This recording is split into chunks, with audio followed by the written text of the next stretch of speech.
meditation is medicine. Meditation is magical. It is not a place where you're supposed to arrive. It is not a destination. It is not something that you're supposed to feel. You're not supposed to levitate. You're not supposed to feel anything. It is a practice. It is like taking your vitamins every day. There are thousands of different meditation techniques. You're allowing your nervous system to reset. How many times a day do you stop? None. Right? Yeah. So you're allowing your nervous system, your body. Our feet hit the floor and we are going.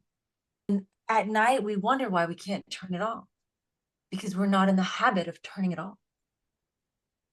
So it's a practice, and it's just showing ourselves that we matter.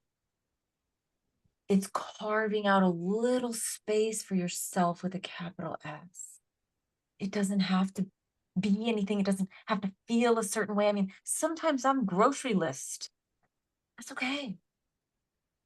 You gave to yourself. You proved to yourself that you're fucking important. Just do it. Just do it every single day. I always just say, like, at the end of every podcast I'm on, they're like, if you can just give our listeners one piece of advice, it's meditate. Find the kind that works for you, because everyone thinks like, oh, I can't meditate. Oh, I can't stop the thoughts. You don't have to stop the thoughts. You don't have to. You can watch your breath.